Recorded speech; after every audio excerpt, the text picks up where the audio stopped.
Assalamualaikum warahmatullahi wabarakatuh. Perkenalkan, nama saya Fidik Teraya Wijaya Buana dengan NIM 2425200092 dari kelas TIB semester 2 Universitas Muhammadiyah Purworejo.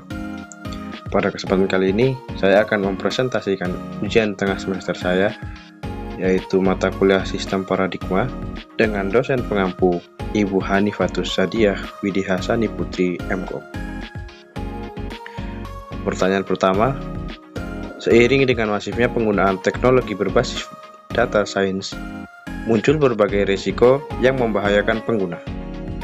Beberapa di antaranya adalah perusahaan konsultan politik skandal Cambridge Analytica pada tahun 2018 yang menegaskan data pribadi 80 juta pengguna Facebook tanpa izin. Data dipakai untuk menyusun narasi politik yang tidak objektif untuk pemilu presiden AS. Di samping terjadi manipulasi opini publik, Mark Zuckerberg selaku CEO Facebook harus memberikan kesaksian di Kongres AS dan reputasi Facebook hancur. Hal ini menunjukkan bahwa algoritma dan data science bisa dimanfaatkan untuk manipulasi opini politik. Pertanyaannya, A. Jelaskan bagaimana algoritma data science bekerja dalam analisis perilaku pengguna media sosial.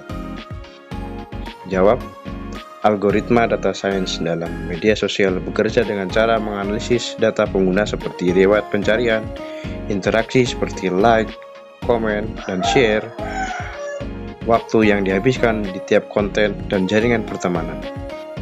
Data ini kemudian diproses menggunakan teknik machine learning seperti clustering, classification, dan predictive modeling untuk memetakan preferensi dan perilaku pengguna. Hasilnya digunakan untuk menampilkan konten yang dianggap paling relevan atau menarik bagi tiap individu secara personal. Sebagai contoh gambar, yaitu saya ambil dari IG saya sendiri, dan ini sebelah sini konten yang saya sukai, dan jadinya hasil pencarian di IG saya menjadi seperti ini. Ada tentang olahraga dan ada tentang fashion, kadang saya like, dan kadang ada teman saya juga yang memang suka konten tersebut dan mengikuti akun-akun tersebut. Makanya konten-konten tidak hanya monoton pada apa yang saya sukai saja, tetapi konten-konten juga berpengaruh dari pertemanan kita. Sebagai contoh, waktu itu saya pernah mengikuti teman saya yang menyukai konten-konten motor, dan akhirnya saya pernah masuk lumayan sering konten-konten tentang motor, walaupun tidak seluruhnya masuk tentang konten motor semua. Karena data science memprediksi algoritma yang lebih dominan adalah konten-konten yang saya sering like atau yang sering saya bagikan. Jadi seperti itu. Menurut Anda, apakah ini bentuk pelanggaran privasi atau bagian dari kemajuan teknologi? Jawab, menurut saya iya. Dalam kasus seperti Cambridge Analytica, penggunaan algoritma data science termasuk pelanggaran privasi karena data pengguna diperoleh tanpa persetujuan eksplisit dan digunakan untuk manipulasi politik. Ini melanggar prinsip etika dan regulasi perlindungan data pribadi seperti GDPR di Eropa. Meskipun teknologi yang canggih, penggunaan yang tidak etis menjadikan sebagai ancaman, bukan kemajuan.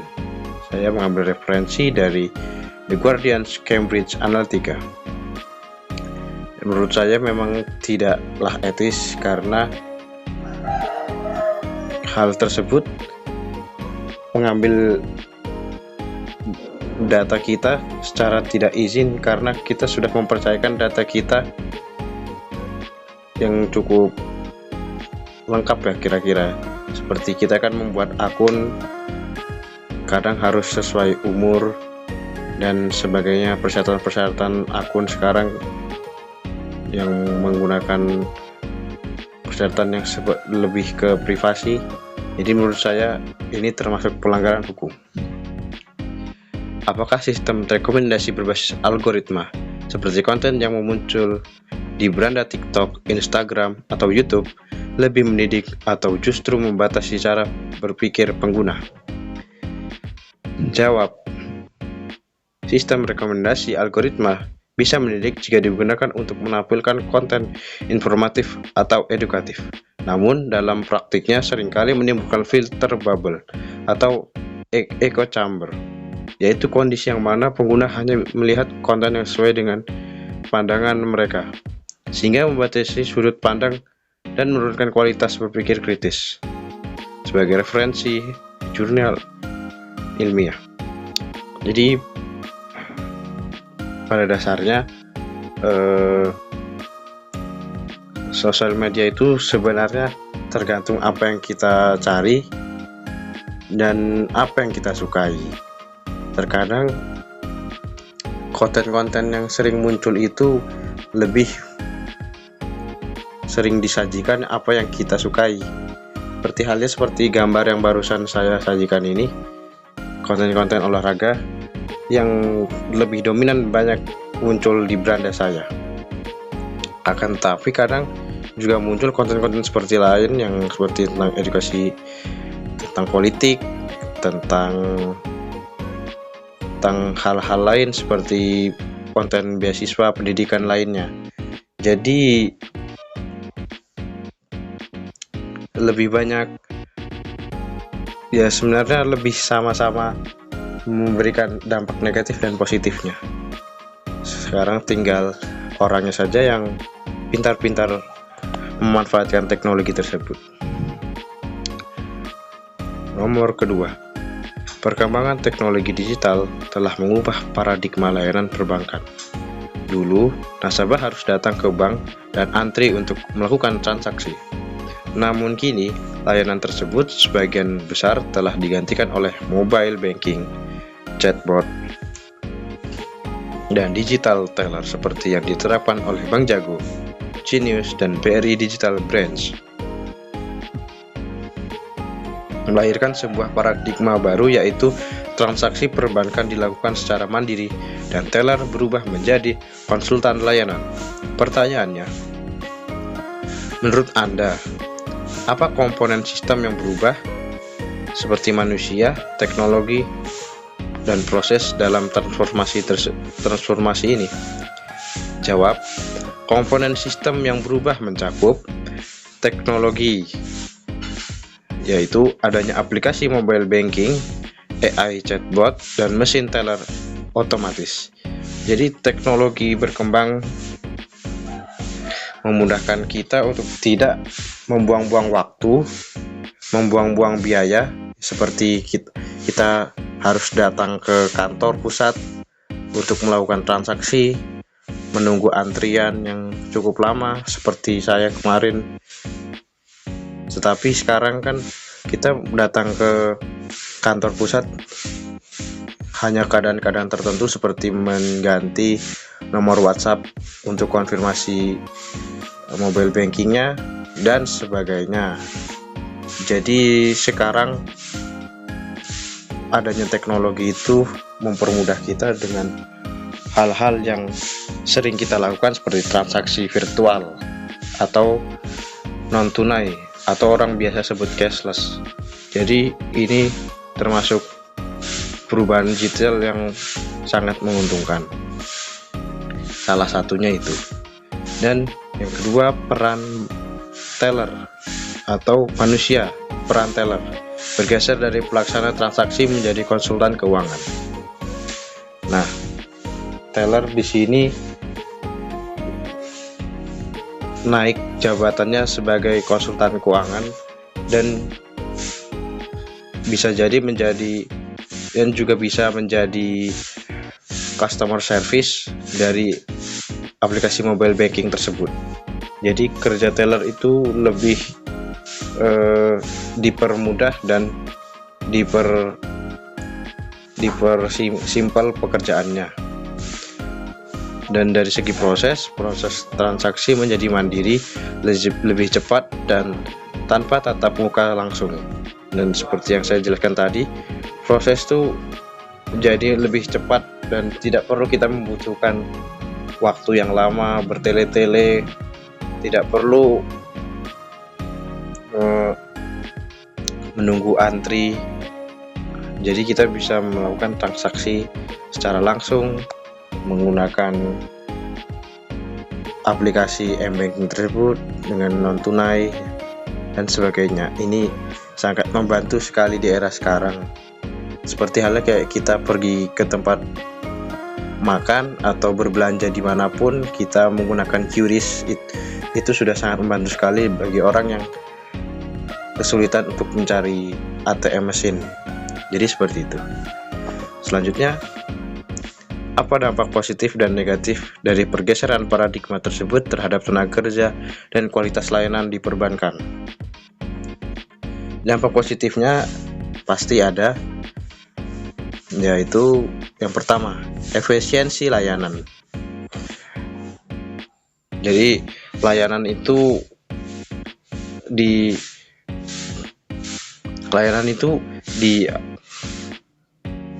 dibuat lebih simpel karena lebih banyak kita mau berinteraksi lewat chatbot atau m-banking tersebut, jadi mempermudah dan menghemat waktu dan biaya. Lalu peningkatan pengalaman nasabah lebih personal. Yang selanjutnya, keamanan bank yang sudah mulai canggih menggunakan sidik jari atau kode OTP ya. Dan selanjutnya juga pasti ada dampak negatifnya, seperti halnya potensi pengurangan tenaga kerja di lini front office, ketimpangan digital bagi nasabah yang tidak melek teknologi. Jadi ini kekurangan bagi biasanya orang-orang yang kurang upgrade teknologi, seperti orang tua yang sudah tidak mengikuti perkembangan zaman. Jadi ini merupakan PR juga untuk orang-orang sekitarnya untuk memberikan pemahaman teknologi tersebut. Risiko serangan cyber. Jadi seperti pengalaman yang sudah lewat, bank itu juga bisa terkena serangan cyber, bisa kebobolan data dan sebagainya. Ini juga sangat cukup membahayakan bagi para user, dan ini cukup diwaspadai karena data pribadi bisa bocor kemanapun. Selanjutnya, risiko perlindungan data pribadi, dan yang terakhir risiko pengguna pihak ketiga. Nah, seperti halnya sekarang itu di Eropa sedang marak-maraknya seperti kayak mesin ATM bisa diduplikat kode PIN-nya dengan cara mereka tempelkan tombol-tombol elektronik untuk menduplikat. Itu merupakan kecurangan itu. Dan juga di bagian tempat-tempat market seperti minimarket, supermarket, sekarang juga ada alat-alat penduplikat PIN yang bisa mengambil data PIN kita menjadi pihak ketiga yang menguasai data-data keuangan kita juga. Itu juga cukup berbahaya. Selanjutnya, pertanyaan selanjutnya, dengan semakin mandirinya nasabah dalam melakukan transaksi, bagaimana seharusnya pesan baru pegawai perbankan seperti teller dan customer service dikembangkan agar tetap relevan dan memberikan nilai tambahan dalam ekosistem perbankan digital? Yang pertama, pegawai perbankan perlu dikembangkan menjadi konsultan finansial. Konsultan finansial yaitu memberikan nasihat investasi dan keuangan personal. Yang selanjutnya, pendamping digital ya, yang membantu nasabah memahami dan menggunakan teknologi perbankan. Jadi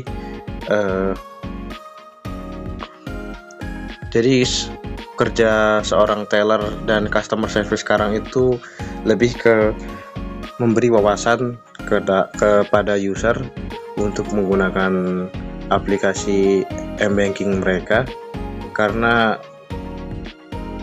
perkembangan teknologi juga perlu untuk user mengerti, dan ini sangat untuk kesempatan menaikkan reputasi layanan seorang teller untuk menaikkan nilai plus bagi bank mereka. Mengelola relasi, membangun kepercayaan dan loyalitas nasabah melalui interaksi berkualitas. Dan pertanyaan ketiga, bayangkan kamu menyimpan laptop dan dompet di dalam loker kampus. Suatu hari kamu lupa mengunci loker karena terburu-buru ke kelas. Ketika kamu kembali, barangmu hilang. Kamu merasa bersalah karena tahu itu sepenuhnya adalah keteledoran dan kecerobohanmu. Pertanyaannya, apakah lupa mengunci loker itu mirip seperti pengguna yang tidak berhati-hati saat memakai komputer? Contohnya, tidak memakai antivirus, pakai password lemah sehingga mudah dihack, atau klik link sembarangan, atau tidak sengaja klik link judul? Jawab, menurut saya tentu jelas ya. Lupa mengunci loker sangat mirip dengan penggunaan yang tidak berhati-hati saat menggunakan komputer. Keduanya adalah bentuk kelalaian individu yang membuka celah keamanan baik fisik maupun digital. Jadi seperti HP, kebanyakan melihat orang-orang walaupun HP mereka seperti iPhone yang memiliki tingkat keamanan yang tinggi kan, tidak susah dibobol perangkatnya, akan tapi para usernya menggunakan sandi yang mudah dihafal seperti 0000, dan itu kan sandi yang mudah dihafal di setiap orang, dan itu disebut sandi sejuta umat. Nah, hal ini juga memicu untuk orang-orang gampang untuk membobol data mereka lewat handphone mereka sendiri, dan ini sangat perlu diperhatikan untuk para pengguna digital untuk tidak menggunakan sandi yang lemah dan juga menggunakan antivirus, karena banyak sekali virus itu berasal dari web dan sebagainya. Dan perlu juga untuk memperhatikan untuk tidak asal mengklik link-link yang berbasis virus seperti link judul dan sebagainya, karena itu bisa menghack perangkat kita itu. Jadi hal-hal seperti itu memang harus sangat diperhatikan untuk data pribadi masing-masing. Selanjutnya, apakah kesalahan tidak memakai antivirus, pakai password lemah, atau klik link sembarangan bisa menimbulkan risiko yang sama besarnya seperti kesalahan teknis pada sistem, misalnya bug dalam program atau bocornya data nilai mahasiswa di SIAKAD? Jawab, kesalahan pengguna seperti password lemah atau klik tautan berbahaya bisa menimbulkan risiko yang sama atau bahkan lebih besar dibandingkan bug teknis. Misalnya, phishing bisa mengakibatkan pencurian identitas dan keuangan, sama parahnya dengan kebocoran data akibat kesalahan sistem. Jadi seperti yang saya jelaskan tadi itu, penggunaan password yang lemah seperti password sejuta umat 0000 itu seperti password yang gampang dihafal, dan sebaiknya untuk semua data yang menggunakan password sebaiknya menggunakan data yang kuat, password yang kuat dan tidak sama. Semisal saya memiliki handphone dengan sandi HP, sandi layar yang berbeda dengan sandi layar aplikasi m-banking saya. Jadi untuk risiko dibobolnya keuangan kita, data-data kita itu bisa diminimalisir sendiri. Ya, itu tadi. Yang selanjutnya tuh saat kita membuka web itu pasti ada iklan-iklan, judul atau link-link yang tidak tahu kita asal dan usulnya untuk apa juga.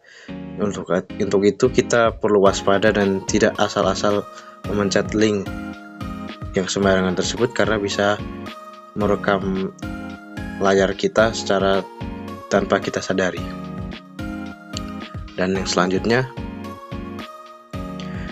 apakah kedua jenis kesalahan itu sama-sama berpotensi menyebabkan masalah keamanan? Jelaskan berdasarkan pengalaman pribadi kedua jenis kesalahan, user dan teknis, berpotensi menyebabkan masalah keamanan. Jawab, berdasarkan pengalaman pribadi saya pernah kehilangan data tugas kuliah karena laptop saya karena ransomware akibat membuka file yang tidak jelas dari email. Ini terjadi bukan karena sistem, tapi kelalaian pribadi. Maka kesadaran pengguna sama pentingnya dengan keamanan sistem. Lalu pertanyaan keempat, Smart City telah menjadi visi pengembangan banyak kota di Indonesia, seperti Jakarta, Smart City dengan aplikasi Clue, Surabaya, Command Center dengan layanan eSapo, dan Bandung, Commander Center yang menyatukan data dari berbagai dinas. Namun, tidak semua inisiatif Smart City berhasil. Beberapa daerah seperti Kota Tegal, Kabupaten Sumeneb, Kabupaten Mamuju telah membangun aplikasi layanan pengaduan digital berbasis website atau Android. Namun partisipasi warga sangat rendah. Masyarakat lebih nyaman menyampaikan keluhan secara langsung ke perangkat desa atau lurah dan lebih percaya interaksi tatap muka dibandingkan penggunaan aplikasi layanan pengaduan pertanyaan. Pertanyaannya, mengapa paradigma sosial dan budaya masyarakat lokal sangat berpengaruh terhadap keberhasilan implementasi Smart City?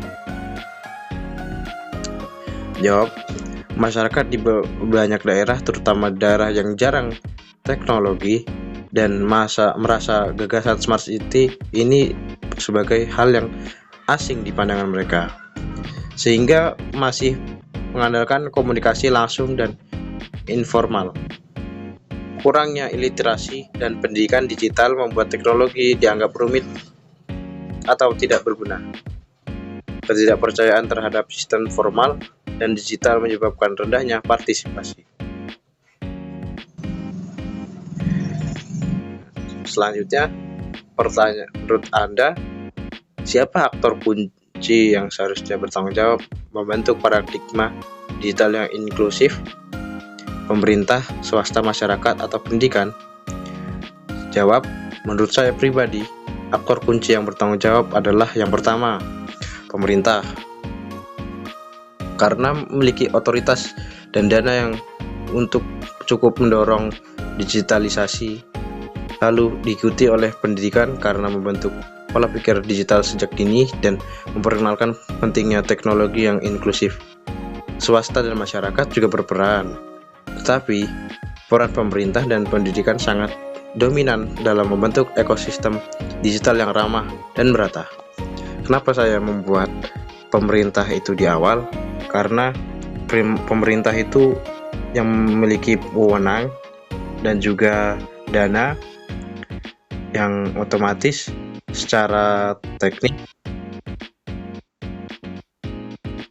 mereka seharusnya membuat fitur-fitur Smart City dulu terlebih dahulu, dan selanjutnya tuh mereka membuat wawasan melalui pendidikan itu dengan cara memberikan edukasi tentang penggunaan fitur-fitur yang ada di kota mereka. Jadi mereka secara langsung bisa mempraktekkan eh, apa yang telah mereka pelajari di sekolah dan langsung mencoba di lingkungan mereka masing-masing. Jadi seperti itu. Jadi kalau misal pendidikan duluan, otomatis seperti halnya kayak edukasi dulu, baru pengadaan fitur-fitur smart city yang ada di kota masing-masing. Menurut saya itu kurang sempurna, karena kalau kita dibuatkan edukasi terlebih dahulu tanpa adanya praktek, menurut saya itu kurang efisien. Jadi lebih baik memang harus pengadaan barangnya dulu, baru kita bisa praktek dan bisa untuk edukasinya. Dan peran swasta dan masyarakat juga penting, tapi memang lebih penting itu peran pemerintah dan pendidikan. Dan pemerintah sendiri memiliki langkah yang lebih luas dalam pengembangan smart city. Contohnya saja wewenang dan juga dana, seperti dana pembuatan fitur-fitur negara dan juga dana pendidikan. Jadi memang diawali dari pemerintah terlebih dahulu. Oke, sekian dari saya. Assalamualaikum warahmatullahi wabarakatuh.